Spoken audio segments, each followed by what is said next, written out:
میں امداد سمرو آمریت ہو گئی ہے ختم، ون مین شو نہیں چلے گا، اب فیصلے ہوں گے جمہوری انداز سے، یعنی جو ماضی میں چلتا رہا، جو کچھ دن پہلے تک چلتا رہا، اب وہ نہیں چلے گا۔ بندیالی نظام مکمل طور پر ختم کر دیا گیا۔ بندیالی کیا تھا؟ وہ افتخار چودھری کا نظام، یا اس سے پہلے سپریم کورٹ میں جو کچھ ہوتا رہا۔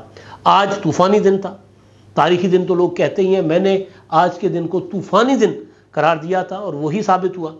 آج سارا دن سپریم کورٹ آف پاکستان کے کورٹ روم نمبر 1 میں فل کورٹ، 15 رکنی فل کورٹ نے سماعت کی، اور وہ لائیو نشر ہوتی رہی پریکٹس اینڈ پروسیجر ایکٹ کے معاملے پر۔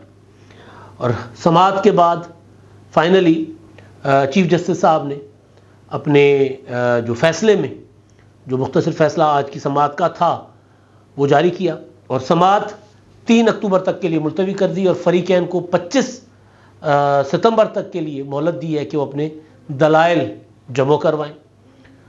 نظر آ رہا تھا کہ کیا ہوگا۔ وجہ یہ ہے کہ چیف جسٹس عمر عطا بندیال کے سیاسی مقاصد تھے، وہ عمران خان کے لیے استعمال کر رہے تھے عدالت کو۔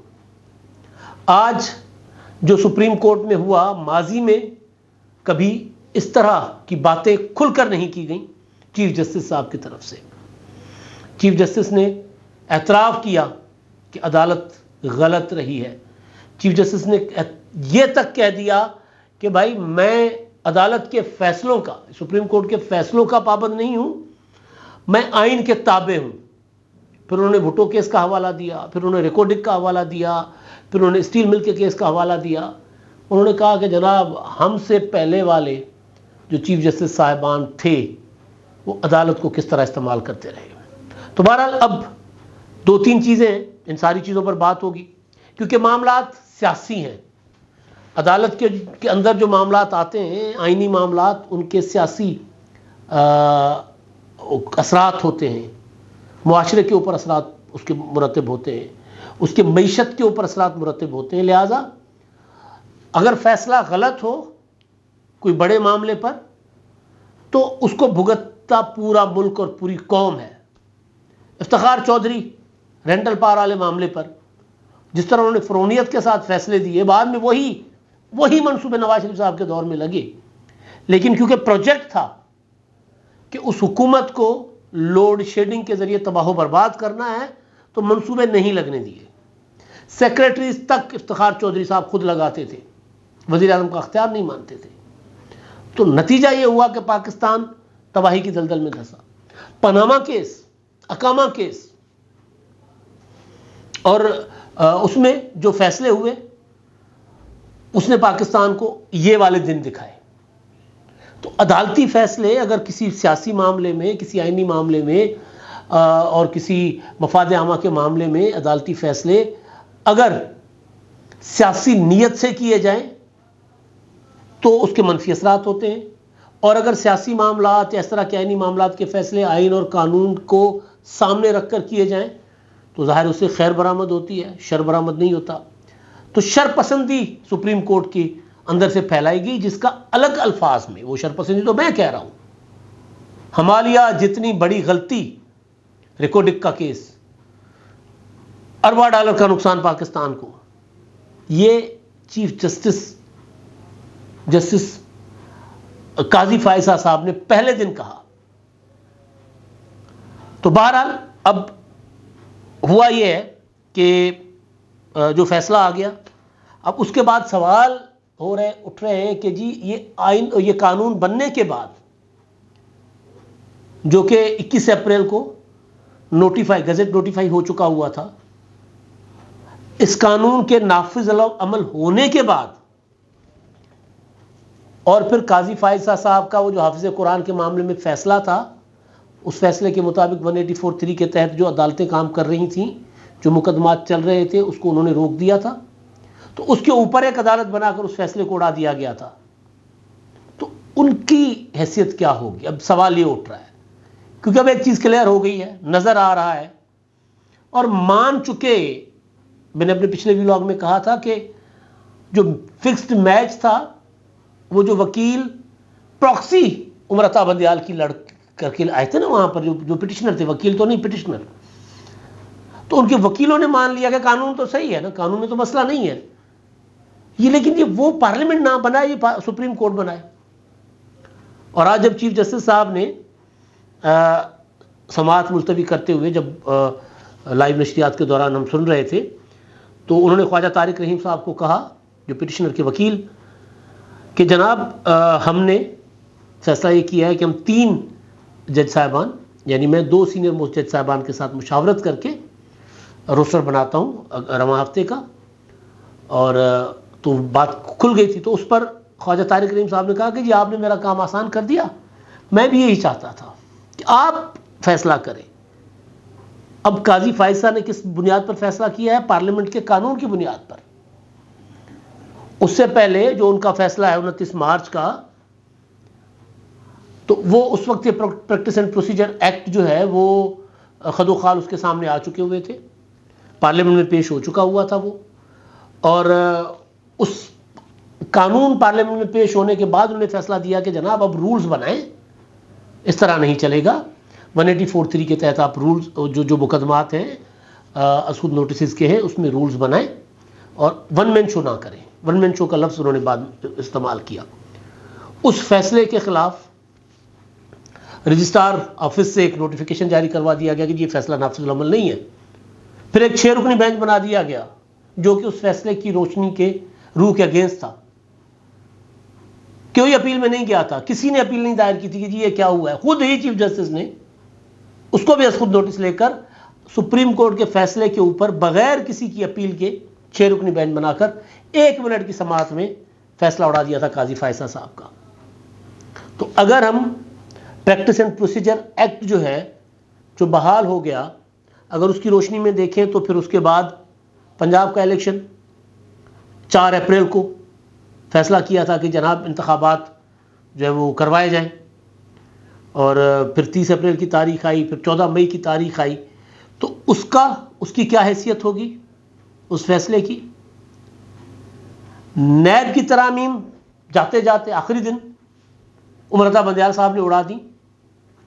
اس فیصلے کی حیثیت کیا ہوگی؟ ریویو ایکٹ، یہ میں موٹے موٹے بتا رہا ہوں، ریویو ایکٹ جو پارلیمنٹ نے ایک الگ سے قانون بنایا تھا، وہ اپنے آخری دنوں میں چیف جسٹس صاحب نے ہم خیال بینچ کے ساتھ بیٹھ کر ریویو ایکٹ بھی اڑا دیا تھا. تو اس کی حیثیت کیا ہوگی؟ یہ سارے سوال اب لوگ اٹھا رہے ہیں کہ جی یہ سارا، کیونکہ وہ جو اسٹے تھا، اس اسٹے کے بعد چیف جسٹس قاضی فائز صاحب نے یہ کہہ کر فوجی عدالتوں کے خلاف جو پٹیشنز تھیں ان میں ان کے لیے جو 9 رکنی بینچ بنایا گیا تھا اس میں بیٹھنے سے انکار کر دیا تھا کہ پہلے پریکٹس اینڈ پروسیجر ایکٹ کا فیصلہ کریں. آپ سمجھتے ہیں کہ وہ قانون غلط ہے، اس کو کالعدم کر دیں. آپ سمجھتے ہیں کہ یہ قانون ٹھیک ہے تو اسے ختم کر دیں تاکہ گرے ایریا نہ رہے. یہ جو عدالتیں ہیں یہ عدالتیں لیگل نہیں ہیں، یہ غیر قانونی عدالتیں بیٹھی ہوئی ہیں، میں ان کو عدالت نہیں مانتا. یہ وہ اپنے جو اپنا ایک تھا فیصلہ بینچ میں نہ بیٹھنے کا فوجی عدالتوں کی، اس میں وہ فیصلہ دے چکے. اس کو تھوڑے بہت فرق سے ان کی اس بات کی تائید اور تصدیق کی جسٹس منصور علی شاہ صاحب نے، جسٹس یحییٰ آفریدی نے، جسٹس جمال مندوخیل صاحب نے، جسٹس اختر من اللہ صاحب نے.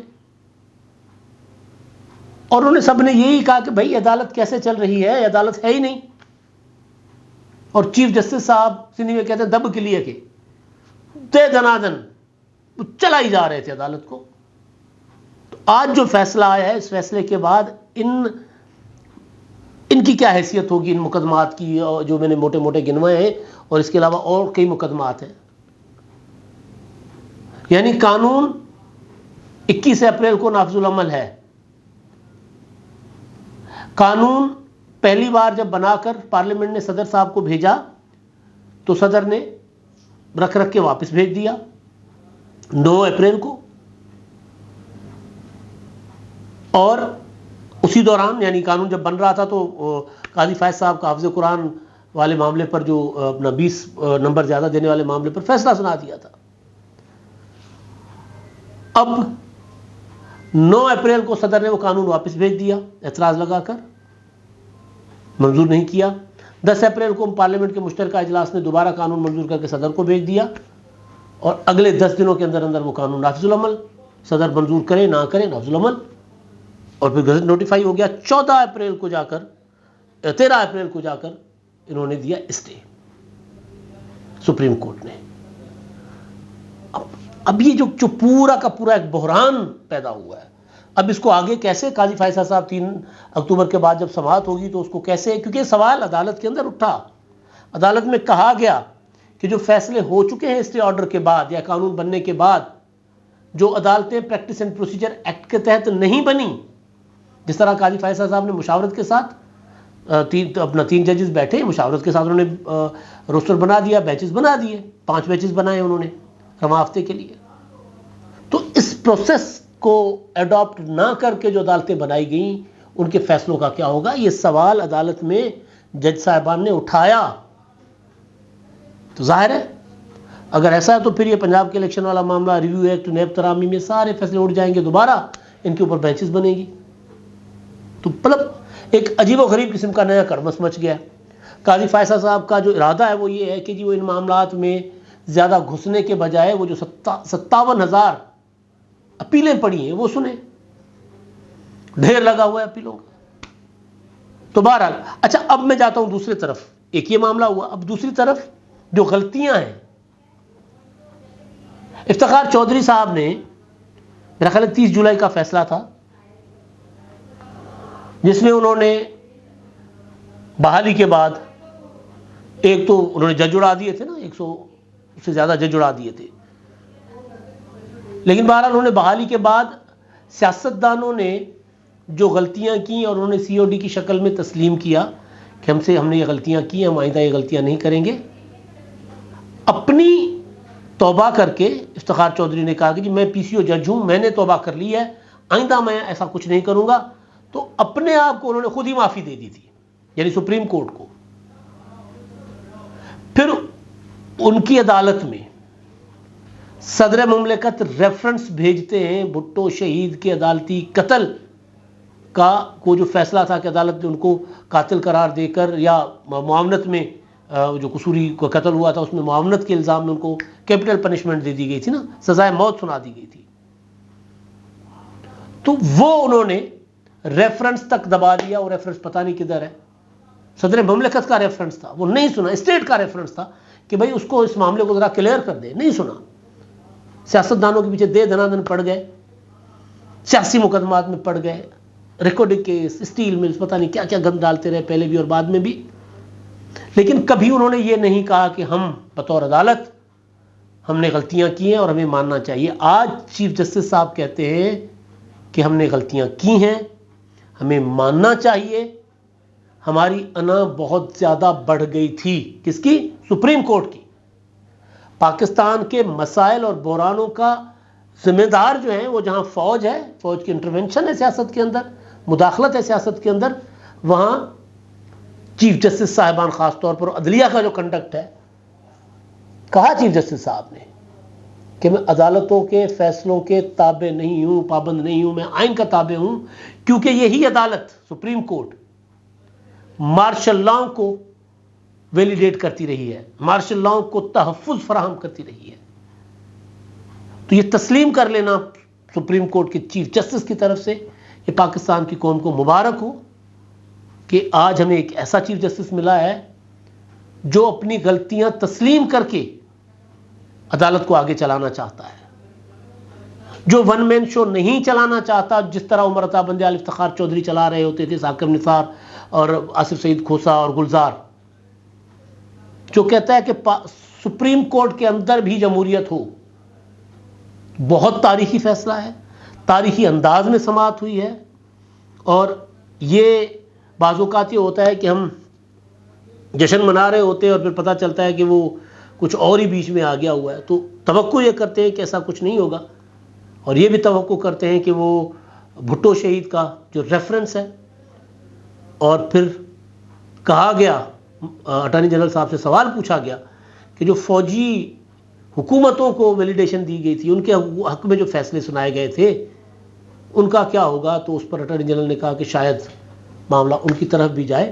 تو ہم توقع کرتے ہیں کہ سپریم کورٹ اپنی تاریخ میں جا کر وہ جو غلطیاں کی ہیں ان کا ازالہ اور تو کچھ نہیں ہو سکتا، مارشل لا جو لگ گئے، جو نقصان پہنچے وہ تو ہو گیا، لیکن کم از کم یہ ضرور لکھیں گے کہ جناب یہ عدالتیں نہیں تھیں، یہ آمروں کی غلام عدلیہ تھی، آمروں کے غلام جج تھے جنہوں نے یہ فیصلے کیے.